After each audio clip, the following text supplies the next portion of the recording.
राधे राधे दोस्तों। आज अपन करेंगे RRB NTPC 2025 CBT 1 graduate level का 10 जून 2025 शिफ्ट 1 का पेपर। इससे पहले के सारे पेपर मैंने डाल दिए। आई होप कि आप लोगों ने देखे होंगे। किसी भी क्वेश्चन में अगर आपको डाउट हो तो आप कमेंट करके पूछ सकते हैं। चलिए फिर स्टार्ट करते हैं अपन। पहला क्वेश्चन है x y and z invest a sum in the ratio 45 37 71 respectively if they earn total profit of 2790 at the end of a year then what is the difference between the share of y and z। तो देखिए यहां पर अपन से बोला जा रहा है कि x y और z 45 37 और 71 के रेशियो में इन्वेस्ट करते हैं। इनका टोटल प्रॉफिट जो बनता है वो बनता है 2790। तो देखिए एक बात आपको पता होनी चाहिए कि जब कभी भी इन्वेस्टमेंट की बात की जाती है तो उसमें प्रॉफिट हमेशा उसी रेशियो में डिवाइड होता है जिस रेशियो में अपन ने इन्वेस्टमेंट किया है। तो अगर इन्वेस्टमेंट इस रेशियो में किया है तो जो शेयर होगा वो भी इसी रेशियो में डिवाइड होगा। तो मैं बोल सकता हूं कि इन तीनों का जो सम है वो हो जाएगा 2790। इनका सम अगर आप करेंगे तो 5 7 12 और 1 13 की 3, एक कैरी चला गया, 4 4 8 8 7 15। तो 153 की वैल्यू अपन को दे दी 2790। अपन से पूछ रहा है वाई और जेड के शेयर के बीच का डिफरेंस। तो वाई और जेड का डिफरेंस अगर आप देखेंगे तो ये हो जाएगा 71 माइनस 37, दैट इज 34। तो 34 यूनिट की वैल्यू आपसे पूछी जा रही है। अब आप यहां पे देखिए, अगर मैं बात करूं 34 का 5 टाइम्स अपने पास 170 हो जाएगा। और ये 170 माइनस 17 है, 17 एक तरीके से 34 का आधा हो गया।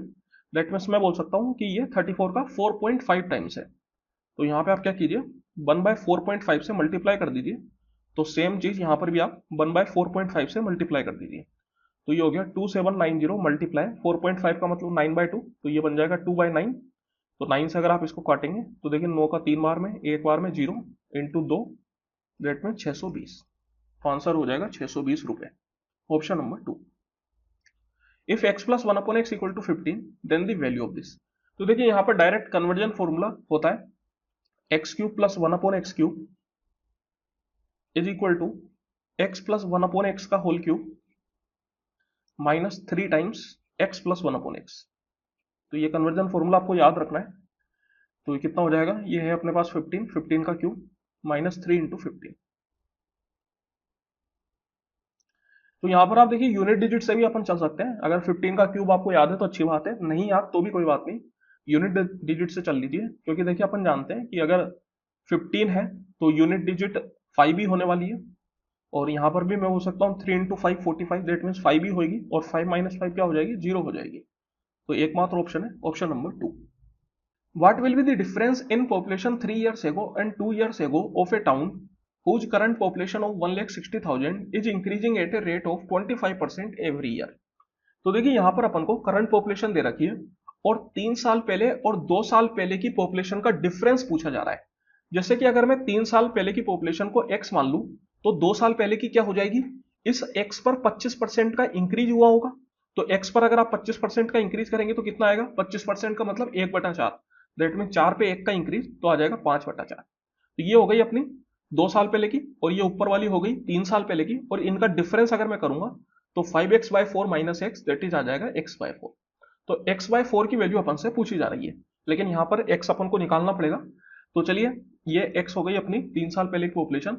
अब इस पे एक बार 25% का इंक्रीज हुआ मतलब 5/4, फिर दूसरी बार 25% का इंक्रीज हुआ, फिर तीसरी बार 25% का इंक्रीज हुआ। ये हुआ पहले साल का इंक्रीज, फिर ये दूसरे साल और ये तीसरे साल। इस तरीके से 3 साल बाद की जो पॉपुलेशन है वो बन गई 1,60,000। तो ये हो गई अपनी करंट पॉपुलेशन। तो यहां से अपन x की वैल्यू निकाल सकते हैं। तो यहां पर आप देखिए आसानी से कैंसिल आउट हो जाएगा। जैसे कि अगर मैं डायरेक्ट भी कैंसिल आउट करूं तो ये 125 और 125 से सीधा चला जाएगा। तो 125 का एक बार में 160 माइनस 125 अगर आप करते हैं कितना आ जाता है, तो वो बन जाता है आपके पास 35। 35 का मतलब हो गया 350। तो 125 का 2 बार में 250, 100 का मतलब हो गया 1000, और 125 का 8 बार में। और ये x/4 निकालना है तो एक 4 को तो यहीं रहने देते हैं, बाकी जो 4 इंटू 4 16 है उसको उधर पहुंचा देते हैं। तो ये बन जाएगा 1280 इंटू 16। तो यहाँ पर यूनिट डिजिट से तो आप नहीं चल पाएंगे, वैसे 16 है तो छोटी नंबर है, डायरेक्ट भी मल्टीप्लाई कर लीजिए, कोई दिक्कत नहीं है। तो देखिए ये आ गया अपने पास 16 का 8 बार में कितना हो जाता है अपने पास। तो कितना होता है 128। तो 12 कैरी चला गया, 16 दूनी 32, 32 और 12 44 की 4, 4 कैरी चला गया तो 20, that mean 20,480, option number 2। The mark price of a bed is 744, which is 31% above the cost price. If the profit percentage is 9%, find the discount percentage. तो देखिए यहां पर अपन डायरेक्ट फॉर्मूला जानते हैं, mark price by cost price is equal to 100 plus minus profit या loss percent divide by 100 minus discount percent. तो यहां पर अपन को वैसे मार्केट प्राइस दे रखी है, लेकिन इस मार्केट प्राइस की अपन को कोई जरूरत नहीं है, सीधा अपन कर सकते हैं, क्योंकि बोला गया है कि जो मार्केट प्राइस है वो कॉस्ट प्राइस से 31% ऊपर है। तो अगर मैं कॉस्ट प्राइस को 100 मान लूं तो मार्केट प्राइस क्या हो जाएगी, 100 पर 31 का इंक्रीज, दैट मीन्स 131। और यहां पर अगर प्रॉफिट होता है तो प्लस साइन लेते हैं और लॉस होता है तो माइनस साइन लेते हैं। यहां पर बोला गया है कि प्रॉफिट परसेंटेज है, दैट मीन्स की प्लस साइन लेंगे, तो 100 plus 9 divide by 100 minus D. D की ही वैल्यू अपन को यहाँ पे फाइंड आउट करनी है। तो देखिए यहाँ पे कैंसिल आउट तो कुछ हो नहीं रहा वैसे, तो सीधा अपन क्रॉस मल्टीप्लाई कर लेते हैं। तो ये बन जाएगा 13100 माइनस 131D इक्वल टू, ये हो गया 109, तो 10900। तो 131D इक्वल टू आ गया अपने पास 11 में से 9 गया तो 2, और 12 में से 10 गया तो 2, तो D इक्वल टू आ गया 2200 बटा 131। तो चलिए सीधा ही कर लेते हैं डायरेक्ट ही, 131 का एक बार में चला जाएगा, 220 माइनस 131 करूंगा तो आ जाएगा मेरे पास 89, 89 का मतलब हो गया 890। और तो देखिए 13 7 जा 91 होता है, तो लगभग 7 से थोड़ा कम ही होएगा, अप्रोक्सीमेट में बोल सकता हूं। तो उस हिसाब से ऑप्शन नंबर 4 आ जाएगा अपना, 17 से कम ही होएगा, 16 पॉइंट में ही समथिंग होएगा, उसके हिसाब से ऑप्शन नंबर 4 अपन बोल सकते हैं। After 51 liters of petrol was poured into an empty storage tank, it was still 1% empty. तो देखिए बोला जा रहा है कि एक स्टोरेज टैंक है, उसमें 51 लीटर पेट्रोल डालने के बाद भी वो 1% एम्प्टी रह जाता है। How much petrol must be poured into the storage tank in order to fill it. तो देखिए यहां पर अपन क्या करते हैं, जो टैंक है उसकी टोटल कैपेसिटी को मान लेते हैं 100%। अब 1% एम्प्टी रह गया, मतलब फुल कितना हो गया, तो मैं बोल सकता हूं कि 99% फुल हो चुका है। और 99% क्यों फुल हुआ, क्योंकि अपन ने 51 लीटर पेट्रोल डाला, तो 99% की वैल्यू अपने पास आ गई 51 लीटर के बराबर। और अपन से पूछा जा रहा है कि कितना पेट्रोल डाला जाए कि सो दैट कि टैंक पूरा फुल हो जाए, दैट मीन्स कि 100% की वैल्यू अपन से पूछी जा रही है। तो अब आप यहाँ पे देख सकते हैं ऑप्शंस काफी क्लोज है, मैं बोल सकता हूँ ऑप्शन नंबर 1 तो नहीं होगा, क्योंकि जब 99% की ही वैल्यू 51 है तो 100% की वैल्यू उससे ज्यादा ही होगी।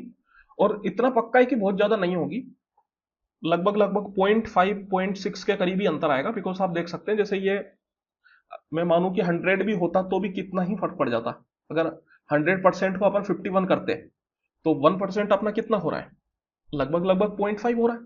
तो उस हिसाब से 1% इतना ही फर्क पड़ेगा, उस ऑप्शन बोल सकते हैं अपन ऑप्शन नंबर 3, दैट इज 51.52।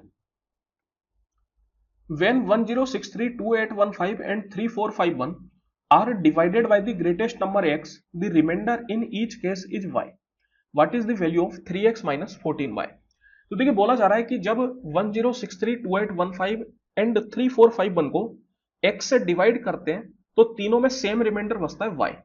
तो देखिए अपन जानते हैं कि जब कभी भी इस तरीके से क्वेश्चन होता है तो उसमें अपन क्या करते हैं, पहले रिमाइंडर को सब्ट्रैक्ट कर देते हैं, और रिमाइंडर को सब्ट्रैक्ट करने के बाद जो नंबर आते हैं उनका ले लेते हैं HCF, और उनका जो HCF होता है वही अपना x बन जाता है।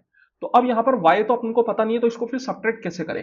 तो देखिए सबसे पहले तो आप लिख दीजिए 1063 minus y, 2815 minus y, 3451 minus y, ये अपन ने y सब्ट्रैक्ट कर दिया। अब देखिए HCF निकालने के एक नॉर्मल मेथड तो अपन जानते ही हैं डिवाइड करके, दूसरा एक और मेथड होता है जिसको अपन बोलते हैं डिफरेंस मेथड। डिफरेंस मेथड से क्या होता है, जो नंबर से वो थोड़े छोटे हो जाते हैं तो HCF निकालना आसान हो जाता है। तो यहां पर सेम डिफरेंस मेथड अपन इस्तेमाल करेंगे। जब आप डिफरेंस मेथड का यहां पर इस्तेमाल करोगे तो ये y आपस में आपका कैंसिल आउट हो जाएगा।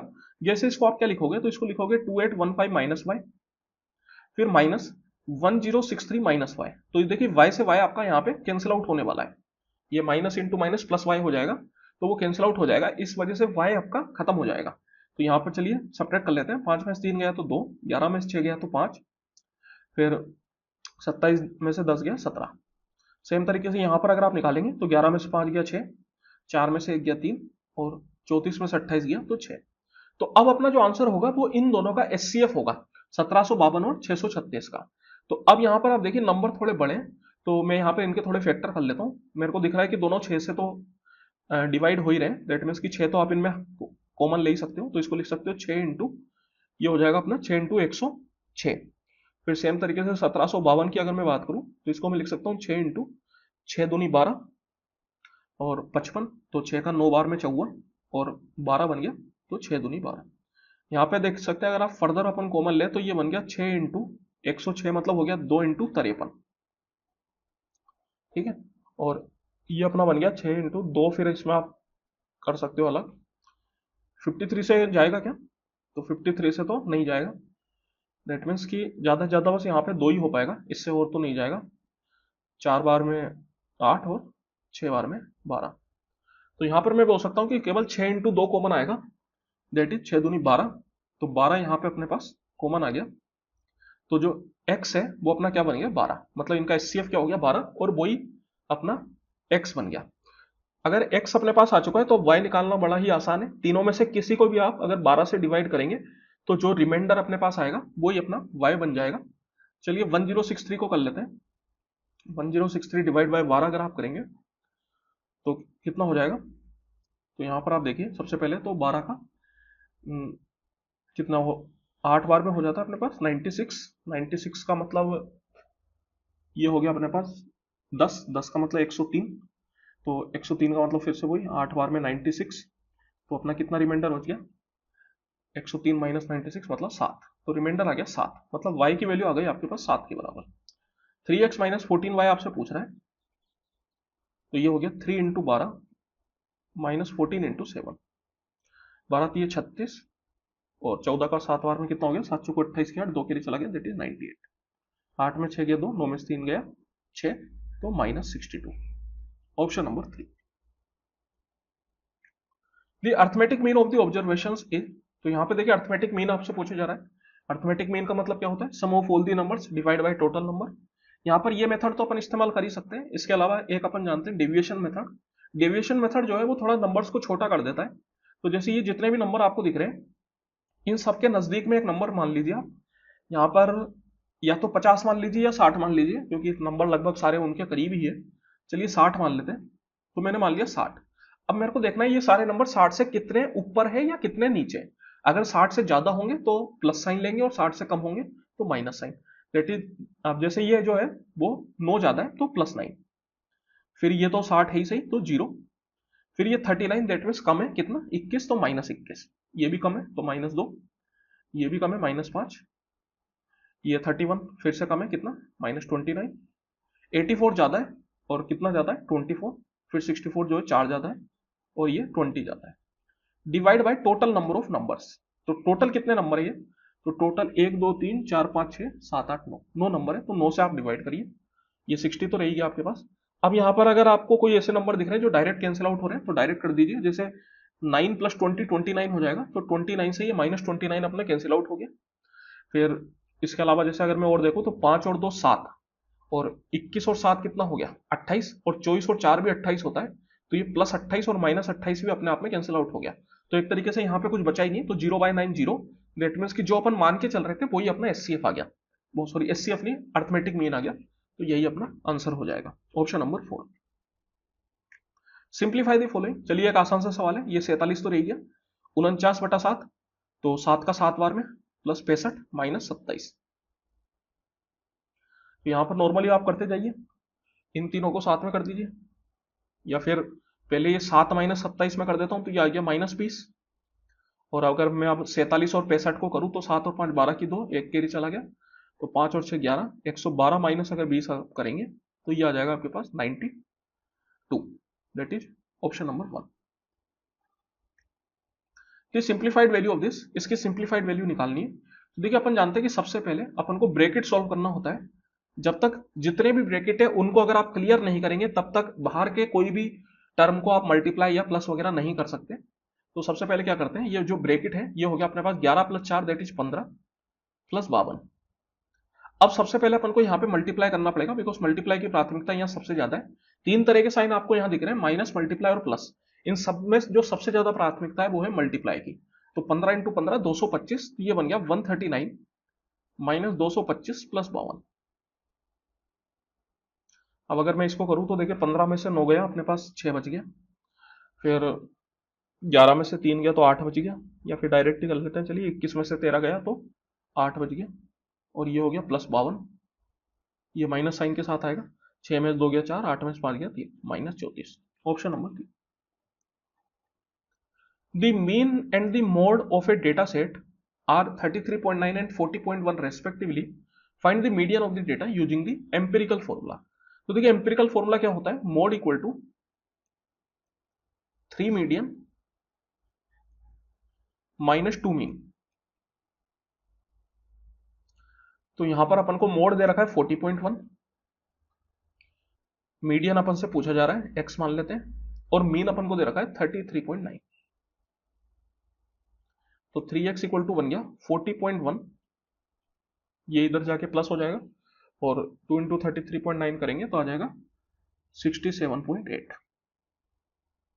तो x इक्वल टू बन गया अपने पास 8 और 1 9, और ये 7, 4 6 10, 107.9 डिवाइड बाई 3, 3 3 9, 3 का 5 बार में 15, और 9 बार में 27, 35.9। Option number 3। Two pipes can fill a cistern individually in 35 minutes and 15 minutes respectively.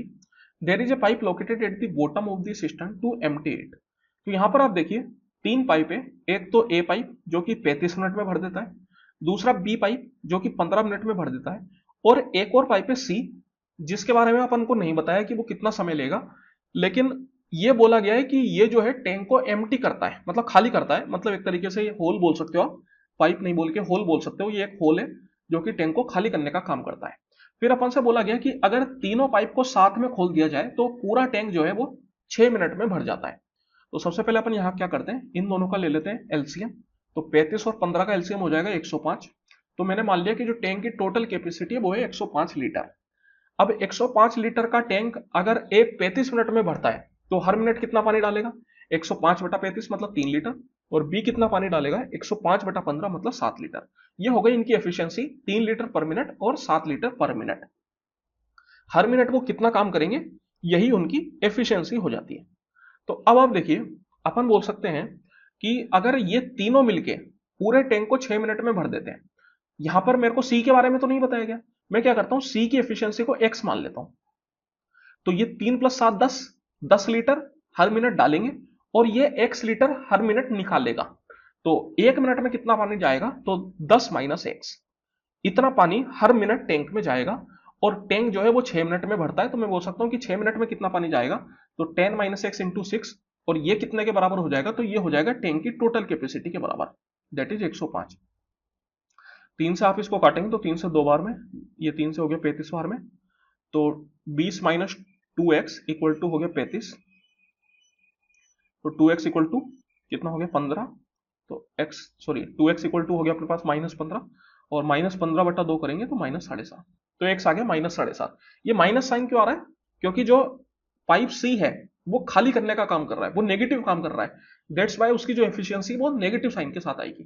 तो अब यहाँ पे आप देखिए आपसे पूछा जा रहा है कि अगर केवल ये पाइप सी होता तो फिर ये पूरे भरे हुए टैंक को कितनी देर में खाली कर देता। तो यहां पर आप देख सकते हैं, मैं बोल सकता हूं 105 लीटर का टैंक है और हर मिनट ये 7.5 लीटर पानी निकालेगा, तो 105 बटा 7.5, तो देखिए 15 का 7 बार में होता है, तो 7.5 का डबल हो जाएगा, 7 का double that is 14, that means कि 14 मिनट में ये पूरे टैंक को खाली कर देगा। फॉर व्हाट वैल्यू ऑफ के डू द क्वाड्रेटिक इक्वेशन इतना एंड इतना हैव बोथ रूट्स कॉमन। तो यहां पर अपन से पूछा जा रहा है कि के की किस वैल्यू के लिए ये दोनों क्वाड्रेटिक इक्वेशन के दोनों रूट्स कॉमन होंगे। तो जैसे यहां पर अगर अपन क्वाड्रेटिक इक्वेशन की जनरल फॉर्म ले, a1x² plus b1x plus c1 equal to 0 और a2x² plus b2x plus c2 equal to 0, तो देखिए जब कभी भी दोनों रूट कॉमन होते हैं तो उस केस में इनका जो कोफिशिएंट का रेशियो है वो बराबर होता है। जैसे x² का कोफिशिएंट का रेशियो बन जाएगा a1 बाई a2, x के कोफिशिएंट का रेशियो बन जाएगा b1 बाई b2, और कांस्टेंट का रेशियो बन जाएगा c1 बाई c2। तो ये तीनों जो रेशियो होते हैं वो बराबर होते हैं जब दोनों रूट कॉमन हो। तो यहां पर दोनों रूट कॉमन है तो सीधा सीधा अपन कोफिशिएंट का रेशियो बराबर करेंगे। यहां पर x² का कोफिशिएंट 2 और इधर 4, तो 2/4 इक्वल टू इधर x का कोफिशिएंट -5 और इधर -k+1, इधर कांस्टेंट 3 और इधर 6।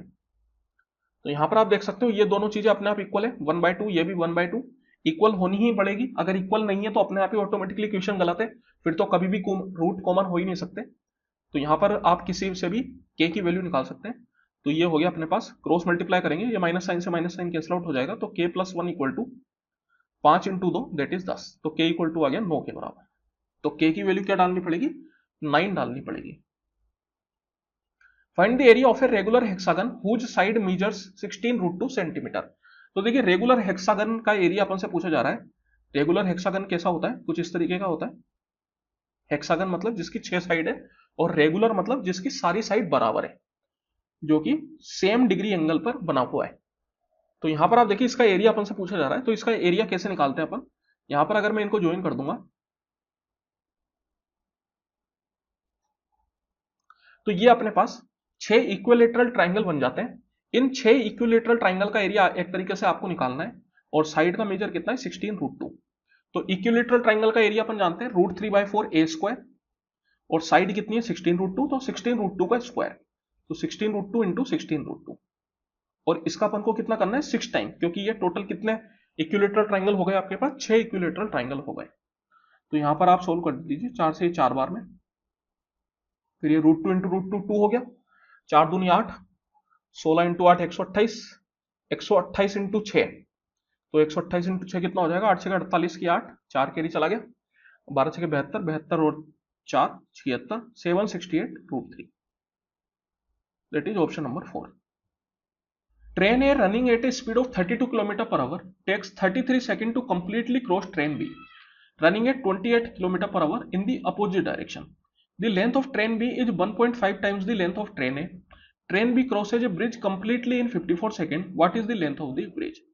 तो देखिए बोला जा रहा है कि दो ट्रेन है, एक तो ट्रेन ए जो कि ट्रेन बी को पूरी तरीके से अपोजिट डायरेक्शन में चलते हुए 33 सेकंड में क्रॉस कर लेती है। जैसे अगर ये ट्रेन ए है तो ये आपकी हो गई बी, इनकी लेंथ आपको दे रखी है। बोला जा रहा है कि जो ट्रेन बी की लेंथ है वो ट्रेन ए की लेंथ का 1.5 टाइम है, मतलब अगर इसकी लेंथ को मैं एल मानूं तो ये हो गया 1.5 एल, और इनकी स्पीड है, इसकी है 32, इसकी है 28।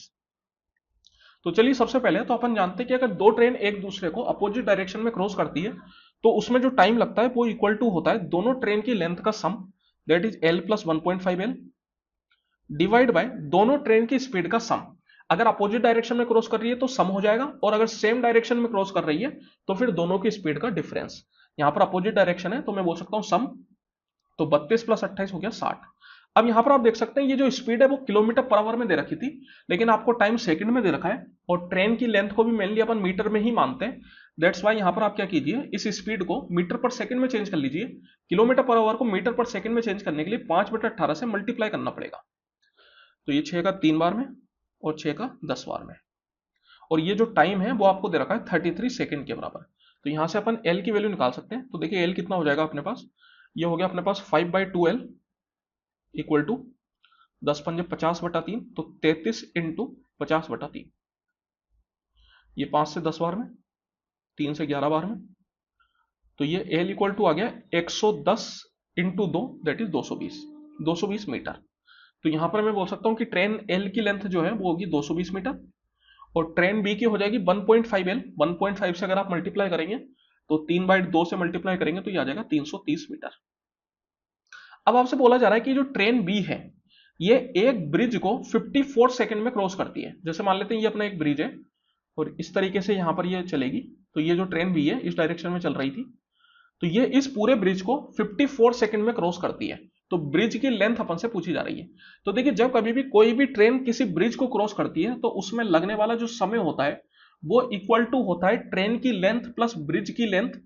तो ट्रेन की लेंथ तो यहां पर अपने आई थी 330 मीटर, ब्रिज की लेंथ को अपन L1 मान लेते हैं, डिवाइड बाय ट्रेन की स्पीड। देखिए ब्रिज रुका हुआ होता है, इस वजह से उसकी कोई स्पीड नहीं होती।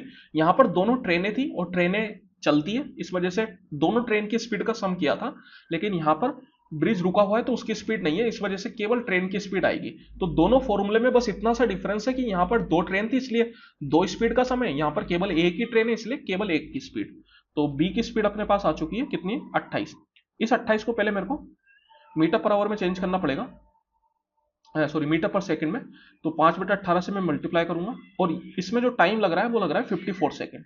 तो यहां से आप L1 निकाल सकते हैं। सबसे पहले ये 2 से 9 बार में, 2 से 14 बार में, तो 330 प्लस L1 इक्वल टू आ गया अपने पास 14 पंजे 70/9, तो 54 इंटू 70/9।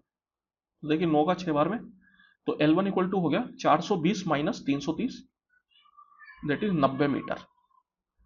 तो जो ब्रिज की लेंथ है वो हो जाएगी 90 के बराबर, ऑप्शन नंबर 4। गिवन दैट 12 की पावर 0.36 इक्वल टू x, 12 की power 0.64 equal to y and x की power z equal to y की पावर 4। तो z की वैल्यू अपन से पूछी जा रही है। तो यहां पर आप देखिए जो x की वैल्यू अपन को दे रखी है, इसको मैं सीधा x की पावर z में डाल देता हूं। तो ये बन जाएगा अपने पास 12 की पावर 0.36 की होल पावर z, और सेम तरीके से y की वैल्यू भी यहां पे डाल देता हूं। तो 12 की पावर 0.64 की होल पावर 4। अपन जानते हैं कि पावर आपस में मल्टीप्लाई हो जाती है, तो ये जो पावर है वो आपस में मल्टीप्लाई हो जाएगी।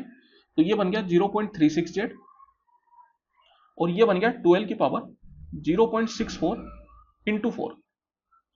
यहां पर देखिए दोनों का बेस सेम है तो पावर आपस में इक्वल हो जाएगी। तो 0.36z इक्वल टू बन जाएगा अपने पास 0.64 इंटू 4। यहां पर अपन से z की वैल्यू पूछ रहा है। सबसे पहले तो मैं बोल सकता हूं ये डिसमल आपस में हट जाएंगे, फिर ये 4 का 9 बार में, और 9 से अगर आप 64 को कैंसिल आउट करेंगे तो 9 7 या 63 होता है। दैट मीन्स कि लगभग 7 के करीब हो जाएगा। तो उस हिसाब से option number 1। The side of a rectangular field are 11 metre and 14 metre long. देखिए एक रेक्टेंगुलर फील्ड है जिसकी साइड आपको दे रखी है। Its area is equal to the area of the circular field. What is the circumference of the circular field. तो देखिए एक रेक्टेंगुलर फील्ड है, ये हो गया अपनी रेक्टेंगुलर फील्ड। इसकी लेंथ और ब्रेथ अपन को दे रखी है 11 और 14, और बोला जा रहा है कि इसका जो एरिया है वो एक सर्कुलर फील्ड के एरिया के बराबर है। तो फिर सर्कुलर फील्ड का सर्कमफ्रेंस क्या होगा। तो यहां पर सबसे पहले अपन को इन दोनों का एरिया बराबर करके ये जो सर्कुलर फील्ड है इसकी रेडियस निकालनी पड़ेगी। तो यहां पर एरिया अपन जानते हैं कि रेक्टेंगल का एरिया हो जाता है लेंथ इंटू ब्रेथ, मतलब 11 इंटू 14, और सर्कल का एरिया, इसकी रेडियस मैंने r मान ली, तो ये हो जाता है पाई आर स्क्वायर। पाई को ले लीजिए 22/7 इंटू आर स्क्वायर। तो यहां पर 11 से ये 2 बार में और 2 से ये 7 बार में, तो ये आ गया R square equal to 7 into 7, मतलब आर इक्वल टू आ गया 7। अगर आर 7 आ चुका है तो आप सीधा बोल सकते हैं कि सर्कमफ्रेंस होता है 2πr। तो देखिए जब आर 7 होता है तो उस केस में आप डायरेक्ट भी याद रख सकते हैं 44 के बराबर होता है, नहीं तो कोई बात नहीं, लिख लीजिए 2 इंटू 22/7 इंटू 7, तो 22 दूनी 44। तो पेरीमीटर कितना आ जाएगा सर्किल का 44 के बराबर। The angle of elevation of A top of A hill from A point on the ground is 60 degree. तो देखिए एक हिल का टॉप का जो एंगल ऑफ एलिवेशन बनता है ग्राउंड से वो बनता है 60 डिग्री। तो ये एंगल हो गया अपने पास 60 degree. If the hill is 171 metre high, इस हिल की हाइट दे रखी है अपन को, find the distance from the given point to the top of the hill. मतलब ये वाली लेंथ अपन से पूछी जा रही है। तो यहां पर आप देखिए इस तरीके के जो हाइट एंड डिस्टेंस के क्वेश्चन आते हैं उसमें आपको एक रेशियो ध्यान रखना है। जब कभी भी एंगल्स 30, 60 और 90 हो तो उस केस में उनकी जो करस्पॉन्डिंग साइड होती है वो हमेशा 1:√3:2 में होती है। तो यहां पर मैं बोल सकता हूं कि 60 के सामने वाली अगर √3 टाइम्स है, मतलब तो मैं बोल सकता हूं कि √3 की जो वैल्यू है वो हो गई 171। ये होता है एंगल 90, तो 90 के वाले सामने वाली कितनी हो जाती है 2 टाइम्स, मतलब इसको मैं बोल सकता हूं कि 2 की वैल्यू अपन से पूछी जा रही है। तो 1 यूनिट की वैल्यू आ जाएगी 171/√3, और 2 यूनिट की वैल्यू निकालनी है तो मल्टीप्लाई बाय 2। तो यहां पर आप 3√3 से अगर ऊपर नीचे मल्टीप्लाई करेंगे तो 171 तो जो है वो 3 से आपका कैंसिल आउट हो जाएगा। 3 का कितनी बार में हो जाता है, तो देखिए 3 का 5 बार में 15 और 7 बार में 21, तो ये आ गया 57 इंटू 2√3, और 57 का 2 बार में करेंगे तो 114, तो 114√3, option number 4। x is directly proportional to a square and a is inversely proportional to y। तो देखिए x जो है वो डायरेक्टली प्रोपोर्शनल है। डायरेक्टली प्रोपोर्शनल मतलब इस तरीके से, और a जो है वो इनवर्सली प्रोपोर्शनल है। इनवर्सली का मतलब क्या होता है 1/, तो 1/y। तो यहां पर ये जो प्रोपोर्शनल का साइन है इसको हटाने के लिए अपन को एक कांस्टेंट का इस्तेमाल करना पड़ता है। तो अगर अपन को इसको इक्वल टू में बदलना है तो एक कांस्टेंट लेना पड़ेगा, लेट्स से c, तो ये हो गया c इंटू ए स्क्वायर। सेम तरीके से यहां पर अगर मेरे को फिर से इसको इक्वल में बदलना है तो यहां पर भी एक कांस्टेंट लेना पड़ेगा, तो कांस्टेंट अलग अलग ले लेते हैं, क्योंकि ऐसा कोई जरूर नहीं होता कि दोनों जगह सेम कांस्टेंट हो, तो इसलिए इसको C1 इंटू 1/y। अब देखिए बोला जा रहा है कि अगर x 39 है तो y 20 है, तो x क्या होगा जब y 2 होगा। तो सबसे पहले तो यहाँ पे मेरे को क्या करना पड़ेगा, ये जो a है इसकी वैल्यू इधर डालनी पड़ेगी, तो x इक्वल टू आ जाएगा अपने पास c इंटू C1/y का square, that mean C1 square into 1/y square. ये आप देख सकते हैं ये जो c इंटू C1 स्क्वायर है ये भी एक कांस्टेंट होगा, तो इस पूरे कांस्टेंट को मैं एक नाम दे देता हूं k के बराबर। तो यहां से अपन के पास x इक्वल टू बन गया k बटा वाई स्क्वायर। अब ये काम अपन डायरेक्ट भी कर सकते थे, मतलब डायरेक्ट भी अगर आप a इक्वल टू 1/y डालते तब भी आपके पास क्या आता, x directly proportional to 1/y square. तो फिर जब आप यहाँ पे इक्वल टू करते तो कांस्टेंट k बन जाता। तो देखिए डायरेक्ट चीज हो जाती है, लेकिन हो सकता है कुछ लोगों को समझ में नहीं आती, इस वजह से मैंने इस तरीके से बता दिया। तो अब यहाँ पर x 39 है और y 20, तो k की वैल्यू अपन निकाल सकते हैं। तो 39 equal to k into 1/20 square, 20 square हो गया 400, तो k इक्वल टू बन गया 39 इंटू 400, जो कि एक अच्छा खासा बड़ा नंबर आएगा। तो चलिए इसको भी ऐसे ही छोड़ देते हैं। अब यहां पर अपन से y2 पे x की वैल्यू पूछ रहा है, तो x इक्वल टू हो गया k की वैल्यू आ गई 39 इंटू 400 और y2 है तो 2 का स्क्वायर 4, तो देखिए 4 से कैंसिल आउट हो जाएगा 100 बार में, तो ये आ गया 3900। तो x की वैल्यू आ गई 3900। 3 years ago from now, the age of father was 30 years more than twice his son's age. After how many years from now will he be twice his son's age? तो देखिए बोला जा रहा है कि आज से 3 साल पहले फादर की जो एज थी वो सन की एज के डबल से 30 साल ज्यादा थी। जैसे अगर मैंने फादर की प्रेजेंट एज को f और सन की प्रेजेंट एज को s मान ली, तो 3 साल पहले क्या एज बनेगी, f माइनस 3 और s माइनस 3। तो ये तो हो गई इन दोनों की 3-3 साल पहले की एज। अब बोला जा रहा है कि जो फादर की एज है वो सन की एज का डबल से 30 साल ज्यादा है। तो सबसे पहले तो सन की एज को डबल कर दिया, और 30 साल ज्यादा है मतलब यहां पर मेरे को 30 साल ऐड करना पड़ेगा, तब जाके ये बराबर होगी, क्योंकि फादर जो है वो 30 साल बड़े हैं। तो यहां पर मैं बोल सकता हूं कि f minus 3 equal to 2s minus 6 plus 30। तो f इक्वल टू आ गया आपके पास 2s, और ये हो गया प्लस 24, और ये इधर प्लस 3 जाएगा तो प्लस 27। अब देखिए बोला जा रहा है कि आज से कितने साल बाद फादर की जो एज है वो सन की एज का डबल होगी। तो जैसे मैंने मान लिया कि आज से के साल बाद है, तो मैं बोल सकता हूं कि इस के साल बाद इन दोनों की एज क्या बन जाएगी, एफ प्लस के, और इधर बन जाएगी एस प्लस के, ये बन जाएगी, अपन जानते हैं भैया। तो अब देखिए आप, ये तो हो गई के साल बाद की एज, लेकिन बोला जा रहा है कि फादर की एज डबल हो जाएगी सन की एज से। तो सन की एज का डबल करा और इन दोनों को कर दिया बराबर, तो ये अपने पास बन गया F equal to 2s plus 2 के माइनस के, अगर आप करेंगे तो आ जाएगा प्लस के। तो यहां पर अगर आप कंपेयर करेंगे तो के इक्वल टू कितना आ गया आपके पास, के इक्वल टू आ गया 27। दैट मीन्स कि आज से 27 साल बाद जो फादर की एज है वो सन की एज का डबल हो जाएगी। A right triangle with side 56, 42 and 70 is rotated about the side of 56 to form a cone. The total surface area of the cone so form is। चलिए तो यहां पर आप देखिए एक राइट ट्राइंगल है, मैं मान लेता हूं कुछ इस तरीके से, और ये जो राइट ट्राइंगल है ये 56 वाली साइड से घुमाया जा रहा है। तो ये 56, 42 और ये 70 हो जाएगा, क्योंकि अपन जानते हैं हाइपोटेनियस हमेशा सबसे बड़ी होती है, तो फिक्स से 70 तो यही होगा। 56 और 42 में आप किसी को भी मान सकते हैं, कोई दिक्कत नहीं है, लेकिन बस आपको ये याद रखना है कि 56 वाली साइड से अपन घुमा रहे हैं। तो देखिए ये जब 56 सेंटीमीटर वाली साइड से जब अपन इसको घुमाएंगे तो ये कुछ इस तरीके से घूमेगा, और ये इस तरीके से कोन आपके पास बन जाएगा। मतलब इस वाली साइड को लेके मैंने इसको रोटेट किया है, तो इस तरीके से ये रोटेट होगा, और ये जो है ये बन जाएगी आपके पास कोन के बेस की रेडियस। और मैं बोल सकता हूं कि ये 56 जो है वो हो जाएगी कोन की हाइट, और ये जो 70 है ये हो जाएगी कोन की स्लेंट हाइट। तो यहां पे अपन से टोटल सरफेस एरिया पूछ रहा है। टोटल सरफेस एरिया क्या होता है कोन का, तो ये होता है pi R L plus pi R square. तो पाई रहने देते हैं क्योंकि सारे ऑप्शन में वही है। तो यहां पे मैं बोल सकता हूं आर को कॉमन ले लीजिए, तो रेडियस अपने पास कितनी हो जाएगी 42, और स्लेंट हाइट हो जाएगी 70 प्लस 42। तो ये 42 पाई इंटू ये हो गया 112, तो ये अपने पास कितना आ जाएगा 42 इंटू 112 अगर आप करेंगे तो यूनिट डिजिट से भी अपन चल सकते हैं, 2 दूनी आएगा 4, दैट मीन्स की option number 2। A person save 50% of his income if his expenditure is 320, then his income is। तो देखिए जब कभी भी इस तरीके का सवाल आए तो इनकम को अपन 100% मान लेते हैं। अब बोला जा रहा है कि 50% अगर वो सेव करता है तो खर्च कितने करेगा 50%, because sorry income is equal to expenditure plus saving. तो मैं बोल सकता हूं कि अगर इनकम 100% है और सेविंग 50% है, तो जो एक्सपेंडिचर है वो भी 50% होगा, तभी जाके इन दोनों का सम 100 होगा। तो 50% की जो वैल्यू है वो आपको दे दी 320, क्योंकि इसका एक्सपेंडिचर कितना है 320। यहां पर अपन से इनकम मतलब 100% की वैल्यू पूछ रहा है, तो बस आपको कुछ भी नहीं करना, ये इसका डबल है, तो 320 का डबल अगर आप करेंगे तो आ जाएगा 640। Option number 2। After applying a discount of 76%, the value of a ceiling fan is 3330। If no discount is allowed, then the shopkeeper gains 50%। Find the cost price of the ceiling fan। तो देखिए यहां पे बोला जा रहा है कि अगर कोई भी डिस्काउंट नहीं दिया जाता तो 50% का फायदा होता है। जब कोई भी डिस्काउंट नहीं दिया जाता तो उस केस में मार्क प्राइस और सेलिंग प्राइस बराबर बन जाती है। तो यहां पर सबसे पहले तो अपन मान लेते हैं कि जो मार्क प्राइस है वो है 100%। इस 100% पे मैंने 76% का डिस्काउंट दिया, तो 100 पे अगर आप 76 का डिस्काउंट देंगे तो आपके पास बन जाएगा 24%। तो 24% की जो वैल्यू है ये आपको दे दी 3330।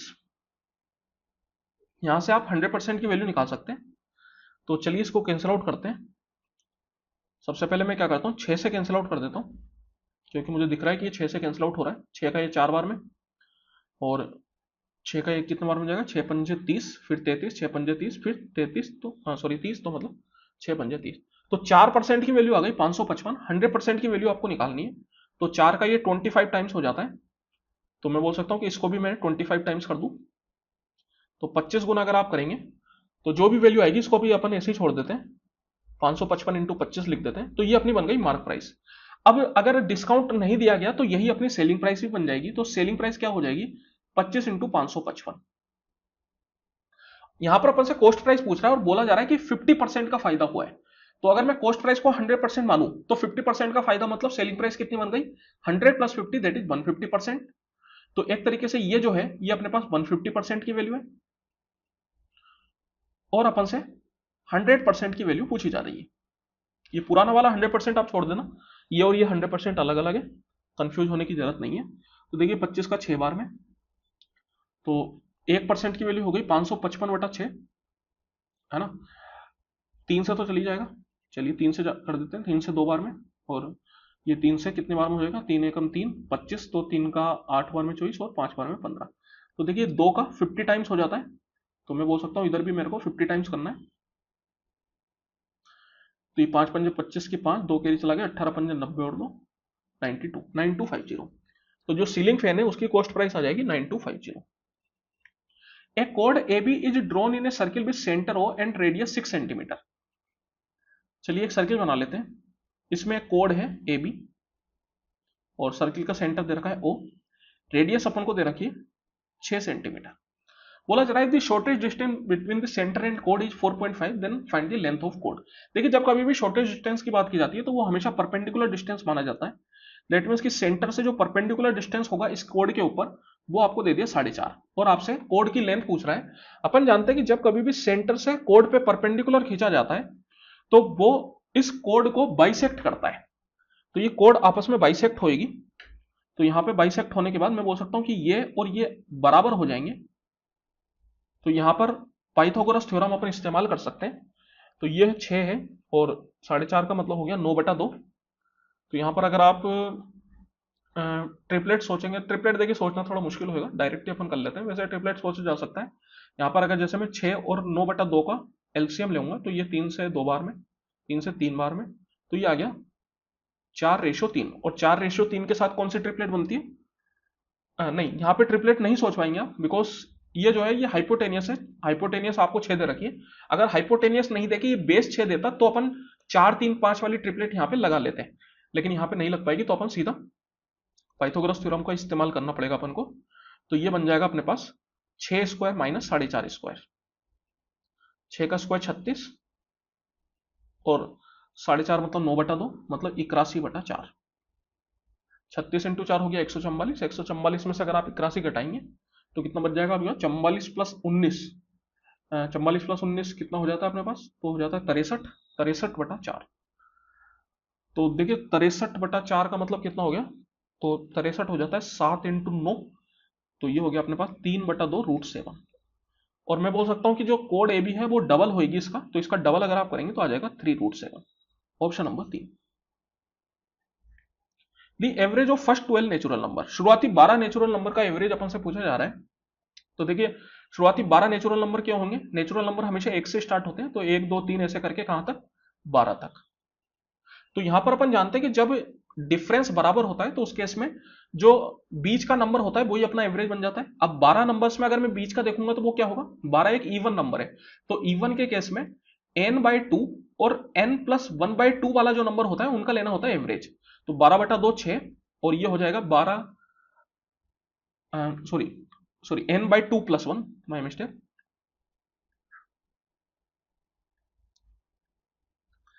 n/2+1। तो 6+1 7, 6 और 7वें नंबर का एवरेज, तो यहां पे मैं बोल सकता हूं कि 6 नंबर 6 ही हो जाएगा और 7वां नंबर 7 ही हो जाएगा। तो इन दोनों को अगर आप एवरेज लेंगे तो आ जाएगा 6.5। That is option number 2। Find the simple interest on 900 at an interest rate of 6% per month in 12 month. तो देखिए 900 रुपए पे सिंपल इंटरेस्ट अपन से पूछा जा रहा है। सिंपल इंटरेस्ट का डायरेक्ट फॉर्मूला अपन जानते हैं, principal into rate into time बटा 100। प्रिंसिपल है 900, रेट अपने पास है 6%, टाइम है 12 महीने। अब यहां पर जो रेट आपको दे रखी है वो मंथ में दे रखी है, तो फिर आपको टाइम भी मंथ में ही लेना है। अगर रेट ईयर में दे रखी होती तो फिर इसको अपन को 12 महीने को साल में चेंज करना पड़ता, दैट इज 1 साल। लेकिन यहाँ पे रेट मंथ में, इस वजह से टाइम भी मंथ में लेंगे, तो सीधा 12 ही आप डालेंगे। तो ये कैंसिल आउट हो गया अपने पास, 9 into 6 into 12, that is 12, 6 into 108, that is 648। Option number 2। By selling an article for 112 a man loses 30%। देखिए 112 रुपए में बेचने पे 30% का नुकसान है, तो अपन से पूछा जा रहा है कि कितने रुपए में वो बेचे सो दैट कि 15% का फायदा हो। तो यहां पर मैं बोल सकता हूं कि 30% का नुकसान है, दैट मीन्स कि अगर मैं कॉस्ट प्राइस को 100% मानूं तो सेलिंग प्राइस क्या बन जाएगी, 100 पे 30 का नुकसान, दैट इज 70%, और 70% की वैल्यू आपको दे दी 112। यहां पर बोला जा रहा है कि 15% के फायदे के लिए कितने पे बेचे, तो ये सेलिंग प्राइस 1 हो गई। सेलिंग प्राइस 2 क्या होगी, 100 पे 15% का फायदा मतलब 115, तो 115% की वैल्यू आपसे यहां पे पूछी जा रही है। चलिए देखिए अब यहां पर अगर मैं बात करूं तो अपन जानते हैं कि भैया 70 का आधा होता है 35, और 70 में अगर मैं 35 जोड़ूंगा तो 105 आएगा, दैट मीन्स कि 112 का 3/2 से ज्यादा ही होगा। लेकिन ऑप्शन थोड़े नजदीक है, तो चलिए पूरा पूरा ही कर लेते हैं, कोई दिक्कत वाली बात नहीं है। यहाँ पे मैं 14 से काट सकता हूँ, 14 का 5 बार में 70, और 14 से ये शायद मेरे हिसाब से चल जाएगा, है ना। 14 का 8 बार में हो जाता है 112, तो 5% की वैल्यू हो गई 8, तो 115% का मतलब क्या हो गया, अगर मैं इसको 5 से लिखूं तो 23 इंटू 5 होता है, तो 23 इंटू 5%, और 5% 8 है, तो 23 इंटू 8, तो 8 3 24 की 4, 2 के लिए चला गया, 8 दूनी 16 और 2 18, दैट इज 184।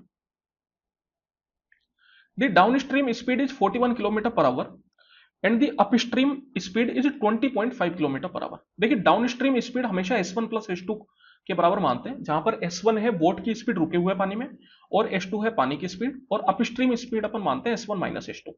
तो ये अपन को दे रखी है 41 और 20.5। फिर बोला जा रहा है it take a boat total 13 hour to go to a place and come back, what is the total distance travel by the boat. तो देखिए एक निश्चित दूरी जाने में और वापस आने में बोट को 13 घंटे लगते हैं। तो अपन जानते हैं कि अगर बोट डाउन स्ट्रीम में गई होगी तो ऑब्वियस है कि आते वक्त वो अप स्ट्रीम में आएगी। तो मैं मान लेता हूं कि डी डिस्टेंस जाने में 41 की स्पीड से डी डिस्टेंस जाने में कितना टाइम लगेगा, तो डी बटा 41 प्लस फिर सेम डी डिस्टेंस 20.5 की स्पीड से वापस आने में कितना टाइम लगेगा, डी बटा 20.5, time equal to distance upon speed, और इस पूरे में जो समय लग रहा है वो लग रहा है 13 घंटे। तो यहां से आप डी की वैल्यू निकाल सकते हो। तो यहां पर 20.5 का डबल होता है 41, तो यहां पर अपन 20.5 को कॉमन ले सकते हैं और डी भी कॉमन ले लेते हैं, तो डी बाई 20.5 इंटू ये बन गया 1/2 प्लस 1 इक्वल टू 13। 1/2 प्लस 1 करोगे तो 3/2 आ जाएगा, तो डी इक्वल टू हो गया आपके पास 13 इंटू 20.5 इंटू ये 3/2, मतलब उधर जाएगा तो 2/3। तो कुछ कैंसिल आउट तो वैसे यहाँ पे नहीं हो रहा, 3 को ऐसे ही छोड़ देते हैं। अगर मैं इसकी बात करूंगा तो देखिए 20.5 इंटू 2 हो गया 41, और 41 इंटू 13 करेंगे तो 13 कम 13 की 3, एक के लिए चला गया, 13 चौको 52, 1 53, 533/3, ऑप्शन नंबर 3। नहीं सॉरी एक मिनट, यहां पे आपसे टोटल डिस्टेंस पूछ रहा है, तो टोटल डिस्टेंस इसका डबल होएगा, बिकॉज 533/3 बोट गई और 533/3 ही आई, तो इसका आपको डबल करना है, तो इसका अगर आप डबल करेंगे तो ये हो जाएगा आपके पास 1066/3। तो देखिए एक अच्छा सवाल है, यहाँ पे गलती होने के चांस इस तरीके के क्वेश्चंस में सबसे ज्यादा होते हैं क्योंकि अपन भूल जाते हैं ये चीजें करना। तो हो जाएगा option number 4। The average of 8 number is 124. Find the least number if it is 1/16 of the sum of the number. देखिए 8 नंबर का एवरेज अपन को दे रखा है और अपन से लिस्ट नंबर पूछ रहा है if it is 1/16 of the sum of the number. चलिए ठीक है, तो यहां पर मैं बोल सकता हूं कि एवरेज अगर 124 दे रखा है तो इन सब नंबर का सम क्या हो जाएगा, सम इक्वल टू होता है average into total number. Average है 124 और टोटल नंबर है 8, तो ये हो जाएगा अपने पास 124 इंटू 8। इसको ऐसे ही छोड़ देते हैं।